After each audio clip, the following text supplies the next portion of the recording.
Puji nama Tuhan, Shalom Bapak Ibu semuanya. Pagi hari ini kita mau bersama-sama belajar. Kita sama-sama mau menangkap apa yang menjadi pesan Tuhan buat setiap kita. Pesannya gini Bapak Ibu, pesannya adalah sanggupkah Tuhan? Ya, pesan Tuhannya saya ulangi Bapak Ibu, sanggupkah Tuhan? Pak Ishak sudah menjabarkan pesan Tuhan ini dan saya percaya setiap kita dapat menangkapnya Bapak Ibu ya. Ini sangat penting untuk kita sama-sama tangkap dan sama-sama kita pelajari ya. Kalau kita melihat pesan Tuhan ini terkesan seperti sedang merendahkan Tuhan. Memang terkesan seperti itu ya. Tetapi biarlah kita tangkap agar setiap kita disadarkan, ini sangat penting. Kita mesti tangkap pesan Tuhan ini agar setiap kita disadarkan. Takutnya kita tidak sadar ya. Takutnya orang-orang percaya selama ini tidak sadar tentang keberadaan Tuhan. Tentang perkara-perkara yang dahsyat yang Tuhan boleh nyatakan atas kehidupan setiap kita masing-masing. Ya. Karena kita harus memahami ini bahwa kita tuh memiliki Tuhan, memiliki Allah yang sangat tidak terbatas. Ya, kadang-kadang pikiran kita yang membatasi Tuhan.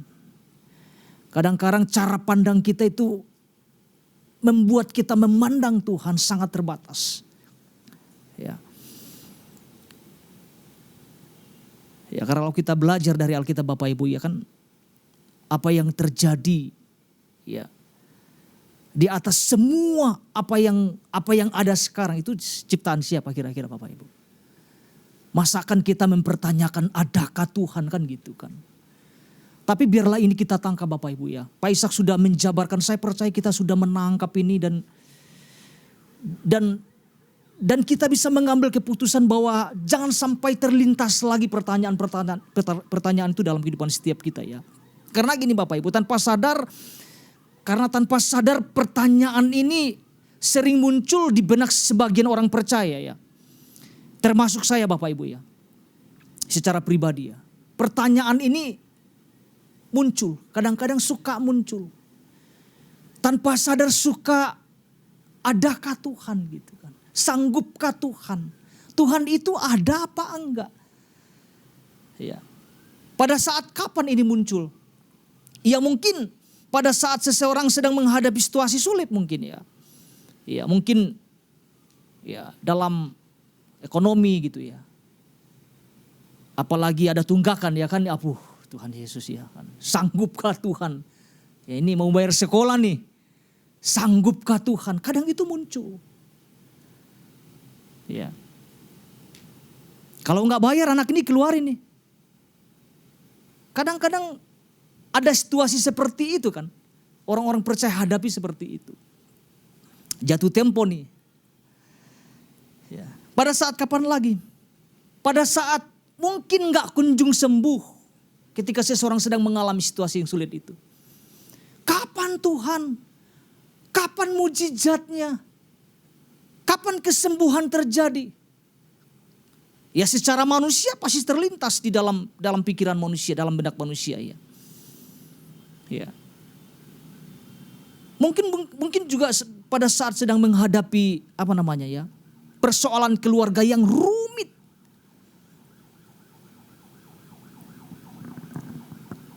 Atau pasangan yang sedang menuju ya di ambang perceraian.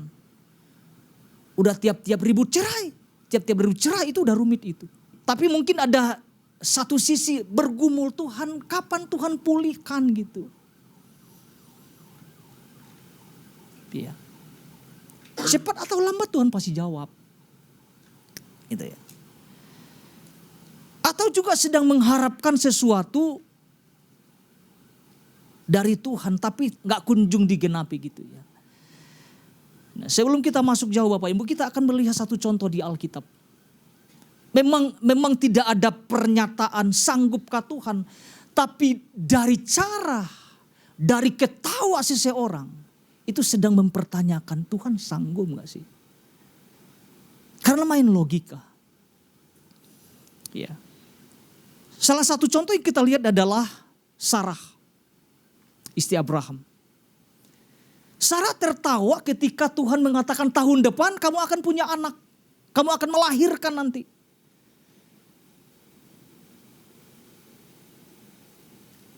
Ada pesan Tuhan, ada perkataan Tuhan. Malah ketawa loh. Karena ketika dia bercermin mungkin melihat keadaannya sudah nggak mungkin, sudah tua gitu. Ketika Sarah tertawa, Tuhan bicara, kenapa Sarah tertawa? Kadang main logika, nggak mungkin, sudah tua, udah lanjut usia, nggak mungkin. Bagaimanapun caranya sudah tidak mungkin. Kadang itu kan muncul di dalam kehidupan orang-orang percaya kan. Ketika Tuhan nyatakan sesuatu, kadang muncul di benak, mana mungkin Tuhan.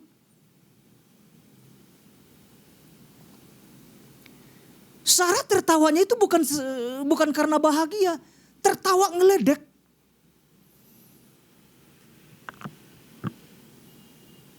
Sedang mempertanyakan Tuhan, apakah Tuhan sanggup untuk menggenapi janjinya itu. Dan kalau kita melihat Alkitab, apa yang Tuhan perkatakan itu tergenapi.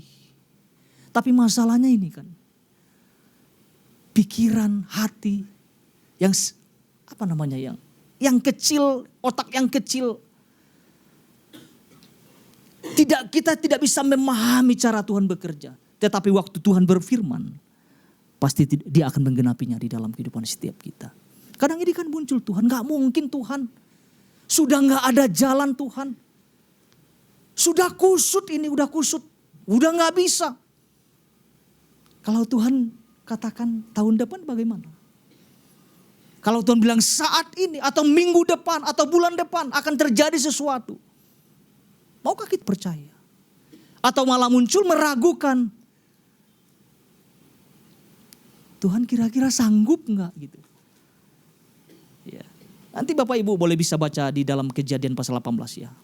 Tapi biarlah saya buka ini supaya di dalam pembukaan ini supaya kita bisa melihat iya. Sarah itu orang yang beriman, Abraham orang yang beriman. Tetapi ketika Tuhan nyatakan sesuatu, logikanya main. Bukan hanya Abraham, nanti kita akan lihat contoh yang lain Bapak Ibu. Bagaimana sikap itu menunjukkan, tertawa nih. Lagi menertawakan perkataan Tuhan nih, janji Tuhan nih. Nah pertanyaan ini muncul kepada setiap kita, sanggupkah Tuhan? Dulu terbayang sekali pertanyaan itu muncul Bapak Ibu. Dulu berpikir Tuhan sanggup gak waktu saya mengajukan di panti asuhan waktu itu saya harus kuliah Bapak Ibu ya. Saya nangis-nangisnya kayaknya ditolak gitu. Sanggupkah Tuhan? Itu muncul tuh terus membayang-bayangin saya. Tuhan sanggup. Akhirnya memang saya kuliah. Tapi kuliah yang memang bukan kemauan saya. Tapi kemauan Tuhan. Oke, apa dasarnya kita mau lihat Bapak Ibu? Kita mau belajar sesuatu dari pesan Tuhan ini.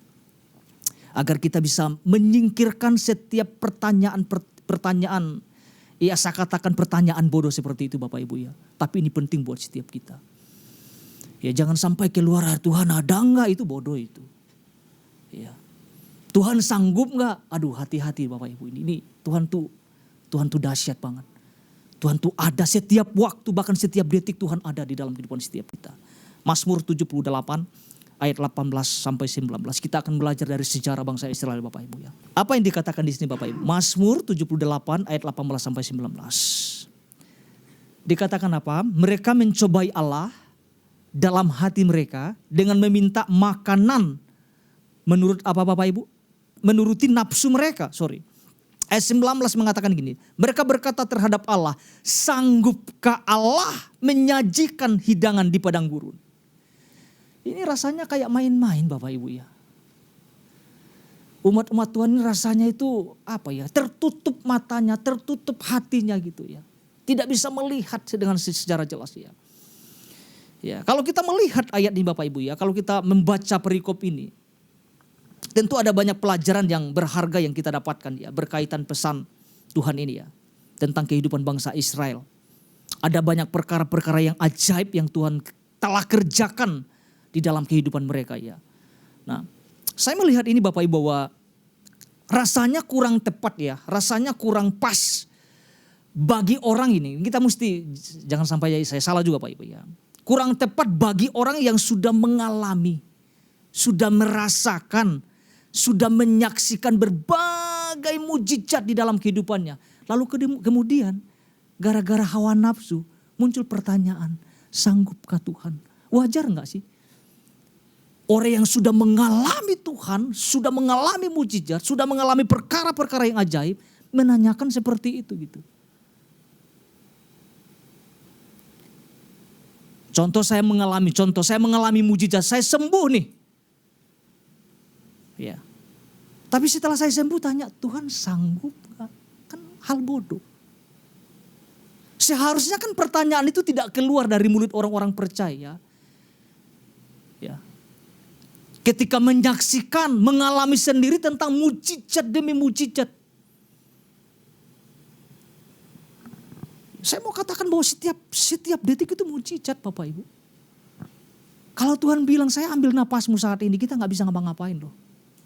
Gratis loh kita hidup, kita bernapas itu dengan sangat mudah gitu. Kita bangun pagi dalam keadaan sehat karena ada orang yang bangun gak sembuh lagi Bapak Ibu. Udah ada om saya Bapak Ibu ya. Ini lagi tidur nih. Bangun-bangun kok kram kakinya. Sampai sekarang gak bisa jalan. Udah sehat-sehat waktu datang ke Bandung, waduh luar biasa. Dengar-dengar kabar. Doain om katanya. Tante saya telepon. Kenapa aku bilang kan? Udah gak bisa jalan.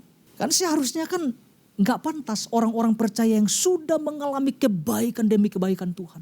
Tetapi kenapa Tuhan sampaikan pesan ini kepada setiap kita? Nah kurang sadar itu. Ketidaksadaran itu Tuhan mau sadarkan tuh. Ya, mungkin akan lebih pas kepada orang yang gak pernah ngalamin mujizat. Sanggupkah Tuhan itu pas. Tapi kalau orang sudah mengalami terus mujizat demi mujizat dalam kehidupannya.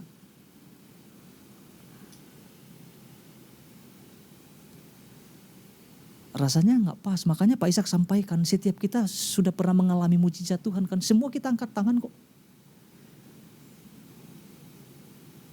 Termasuk saya. Wah berbagai mujizat saya alami di dalam kehidupan kehidupan pribadi saya. Tapi ketika pesan ini datang saya mulai merenung ulang iya. Ya, sebelumnya banyak muncul pertanyaan-pertanyaan seperti ini. Ya, bahkan sampai detik ini mungkin masih terlintas Bapak Ibu. Masih mempertanyakan tentang kedahsyatan Tuhan, keajaiban Tuhan. Tapi jadi saya belajar sesuatu. Artinya Tuhan mau kita harus membuang pertanyaan-pertanyaan yang terlihat konyol seperti itu. Ya, memang tidak mudah ketika dalam situasi sulit Bapak Ibu. Tapi kita percaya bahwa Tuhan selalu ada buat setiap kita, katakan amin Bapak Ibu ya. Mari kita lihat ayat 2-4. Ternyata ada sesuatu, penulis ini menyampaikan ada sesuatu yang harus disampaikan berulang-ulang kepada generasi Bapak Ibu. Tentang apa? Tentang perkara-perkara dahsyat, tentang keajaiban Tuhan yang kita alami di generasi kita dan kita harus sampaikan kepada generasi berikutnya. Seperti Yosua kan mendirikan tugu ya. Wah menyusun tugu supaya nanti angkatan selanjutnya mereka, wah ada perkara dahsyat yang Tuhan nyatakan dalam kehidupan mereka. Ayat 2-4 dikatakan gini. Dikatakan aku mau membuka mulut mengatakan amsal. Aku mau mengucapkan teka-teki dari zaman purbakala. Ayat 3, yang telah kami dengar dan kami ketahui.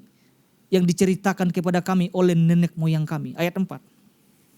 Kami tidak hendak sembunyikan kepada anak-anak mereka. Tetapi kami akan ceritakan kepada angkatan yang kemudian. Puji-pujian kepada Tuhan. Dan apa dikatakan? Kekuatannya. Dan apa lagi? perbuatan-perbuatan ajaib yang telah dilakukannya. Inilah yang harus disampaikan. Inilah yang harus terus diajarkan kepada generasi selanjutnya. Tentang apa? Tentang perbuatan-perbuatan Tuhan yang dahsyat. Tentang keajaiban Tuhan. Saya percaya setiap kita punya pengalaman pribadi bersama dengan Tuhan. Dan itu harus diceritakan kepada generasi selanjutnya. Ya. Kadang orang bangga lebih menguasakan tentang keberhasilan dalam ya mungkin usaha. Waduh, papa dulu, mama dulu, udahlah. Tetapi sesuatu yang dahsyat tentang perkara-perkara yang Tuhan nyatakan, itulah yang harus disampaikan kepada generasi berikutnya. Itu tanggung jawab kita bersama Bapak Ibu ya. Iya. Nah, ya tinggal kita menangkapnya atau tidak Bapak Ibu ya. Ini kan pelajaran dari sejarah, artinya sesuatu yang sangat berharga. Ya. Ini yang Tuhan sampaikan kepada setiap kita. Kalau saya melihat ini juga sebuah teguran sebenarnya. Teguran buat saya secara pribadi Bapak Ibu. Tuhan tegur. Ya. Tuhan tegurnya mungkin kurang percayanya gitu loh ya. Kurang berimannya ya. Seperti yang Tuhan sampaikan di dalam inti pesan Tuhan Bapak Ibu. Saya baca secara pelan-pelan buat setiap kita semua. Karena ini sangat penting, ini intim buat setiap kita Bapak Ibu. Kita sama-sama lagi belajar Bapak Ibu. Dikatakan gini. Bahwa Tuhan melalui pesannya ini sedang menyatakan kepada umatnya untuk jangan sekali-kali mempertanyakan kemampuan dirinya ya. Ketika umat Tuhan mempertanyakan Tuhan dengan pertanyaan-pertanyaan seperti itu, itulah yang disebut dengan dosa ketidakpercayaan. The sin of unbelief dikatakan gini. Umat yang mempertanyakan tersebut dianggap sedang menempatkan diri di posisi yang dikatakan, Tuhan katakan berlawanan loh. Berlawanan dengan Tuhan. Berlawanan gak sejalan artinya gitu ya. Mungkin ada yang berkata bahwa ia tidak pernah mengatakan kepada Tuhan dengan pertanyaan, sanggupkah Tuhan secara eksplisit. Namun tanpa disadari berbagai sikap hati yang diungkapkan telah menempatkan dirinya di posisi yang sama. Aduh, ini jangan sampai terjadi Bapak Ibu ya. Yaitu mempertanyakan dan merendahkan Tuhan dengan cara tidak terlalu berharap banyak bahwa akan terjadi pemulihan besar di periode ini. Atau tidak terlalu optimis di tahun ini karena mendengar apa yang telah disampaikan para pakar dan sebagainya. Kadang-kadang itu juga mengganggu pikiran kita Bapak Ibu ya. Ketika para pakar menyampaikan sesuatu, kadang itu mengganggu loh, sangat mengganggu. Wah, dikatakan Indonesia gelap. Waduh, itu mengganggu. Sebetulnya itu sangat mengganggu. Ya harusnya kita gak boleh dengar itu ya. Kita hanya memegang perkataan firman Tuhan saja buat setiap kita perkataan Tuhan ya. Enggak semua saya bacakan Bapak Ibu, ada dua hal yang disampaikan Pak Ishak secara cepat ya. Yang pertama yang disampaikan Pak Ishak adalah ubah sikap hati dari sikap hati yang biasa menjadi sikap hati yang optimis dan percaya. Dari sanggupkah Tuhan menjadi Tuhanku sanggup. Katakan amin Bapak Ibu. Tuhan kita sanggup, katakan amin, haleluya. Yang kedua, ubah cara pandang dari Tuhan yang terbatas menjadi Tuhan yang tak terbatas. Rasanya kita udah cukup Bapak Ibu ya, udah lengkap ini ya. Tapi biarlah kita belajar satu hal lagi pada pagi hari ini Bapak Ibu. Kita akan belajar satu hal Bapak Ibu, apalagi yang kita sama-sama tangkap. Sederhana Bapak Ibu, sederhana. Ubah fokus kita dari hal yang biasa kepada hal yang luar biasa. Ubah fokus kita dari hal yang biasa kepada hal yang luar biasa. Kepada siapa? Kepada pribadi Tuhan yang luar biasa dahsyat. Ya. Nah, kita akan belajar Bapak Ibu ya dari kehidupan bangsa Israel ini ya. Pertanyaannya Bapak gini, apa yang menjadi fokus bangsa Israel? Sehingga muncul sebuah pertanyaan, sanggupkah Allah? Dari teks dasar kita Bapak Ibu, kita lihat lagi ayat 18, saya belum ayat 18 sampai 19. Saya akan baca sekali lagi Bapak Ibu. Mereka mencobai Allah dalam hati mereka dengan meminta makanan menuruti nafsu mereka. Mereka berkata terhadap Allah, sanggupkah Allah menjadikan hidangan di padang gurun? Kalau kita melihat ayat ini Bapak Ibu, apa yang menjadi fokus mereka? Apa sih fokus utamanya? Ayat ini sudah menjelaskan. Fokus utamanya adalah hawa nafsu. Perkara makanan, perkara biasa-biasa.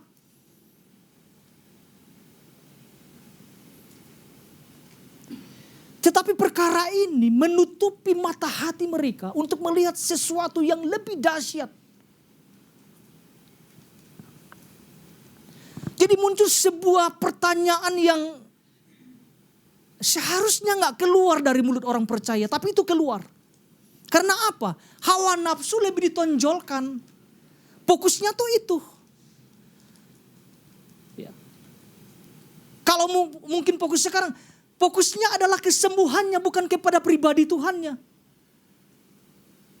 Fokusnya adalah keberhasilannya, bukan kepada orang yang memberikan keberhasilan. Kadang-kadang itu orang percaya bisa teralihkan ketika fokusnya salah kepada hal yang biasa-biasa. Ini persoalan perut. Persoalan daging, persoalan roti. Dibesar-besarkan sama umat-umat Tuhan yang memang tertutup mata hatinya untuk melihat kedahsyatan Tuhan yang terjadi atas kehidupan mereka. Ya. Sebelum pertanyaan itu muncul, Tuhan sudah lakukan banyak mujizat di dalam kehidupan mereka. Saya agak merenungkan ketika ada kalimat, sanggupkah Allah menyajikan hidangan di padang gurun. Mereka lupa. Mereka keluar di tanah Mesir itu dengan cara yang dahsyat. Mereka menyaksikan tentang tulah.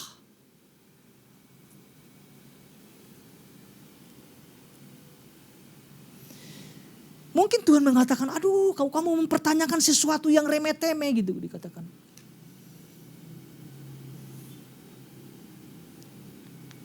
Kadang hal-hal yang kecil membuat orang percaya menjadi buyar. Melihat sesuatu harusnya yang lebih penting, jadi tidak penting. Dianggap yang tidak penting menjadi sangatlah penting. Kadang itu suka gak sinkron gitu.